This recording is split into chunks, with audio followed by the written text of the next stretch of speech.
কথায় আছে না, ইলেকট্রনিক জিনিস টোটালটা নির্ভর করে কপালের উপরেই। আজকেই তার বাস্তব প্রমাণ। হিন্দুয়ার কোম্পানির এই কুকারহুড চিমনিটি দীর্ঘ 1 বছরও হয়নি। ওপরে থাকা সার্কিট বোর্ডটি হঠাৎ করেই কাজ করা বন্ধ করে দেয় এবং এসে দেখি সার্কিট বোর্ডটি টোটালটাই জ্বলে গিয়েছে। তো আমার হাতে যেটি রয়েছে এটি সেই সার্কিট বোর্ড, যেটা গতকালকে আমি নিয়ে গিয়ে রিপেয়ার করে নিয়ে এসেছি। তো এইটা হলো টাচ প্যানেল। এই টাচ প্যানেলের মাধ্যমে দু ধরনের কাজ করতে পারবেন। একবার টাচ করলেও আপনি চিমনি চালাতে পারবেন, এছাড়াও এর মধ্যে মোশন সেন্সর রয়েছে, যা হাত ঘুরিয়েও আপনি চিমনি চালাতে পারবেন। টাচ প্যানেলটাকে লাগানোর জন্য উপরে থাকা কার্ভ গ্লাসটাকে আমরা প্রথমে খুলে নেব সাবধানে। খোলার সময় একটু সাবধানতা অবলম্বন করবেন। খোলার পরে দেখতে পাচ্ছ দুদিকে দুটো লাইট রয়েছে, এই লাইট কানেকশনগুলো এখান থেকে গিয়েছে। টাচ প্যানেলটা লাগানোর আগে আমরা উপরে যে সার্কিটটি রয়েছে সার্কিটের কানেকশনটা আগে করে নেব, দেন তারপরেই আমরা টাচ প্যানেলের কাজটি শুরু করব।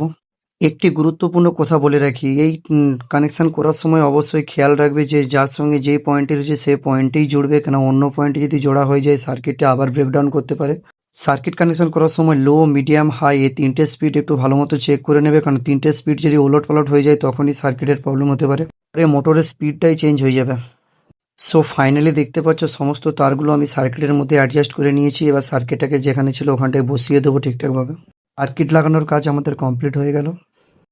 এরপরে টাচ প্যানেলটাকে আমরা বাইরে লাগিয়ে টেস্ট করে নিচ্ছি যাতে কোনো রকম ফল্ট রয়েছে কিনা, লাগানোর পরে আবার খুলতে সমস্যা হতে পারে। সো আলহামদুলিল্লাহ টাচ প্যানেলের কোনো সমস্যা নেই। আবার লাগিয়ে ফিট করে দেখে নিচ্ছি যে ঠিকঠাক কাজ করছে কিনা। তো মশানো ঠিকঠাক কাজ করছে, দেখতেই পাচ্ছ হাত ঘোরালেই ঠিকঠাক চলছে, কোনো অসুবিধা নেই বাম সাইড থেকে। দেন এরপরে টাচ প্যানেলের উপরে থাকা গ্লাস প্যানেলটা আমরা লাগিয়ে নিচ্ছি।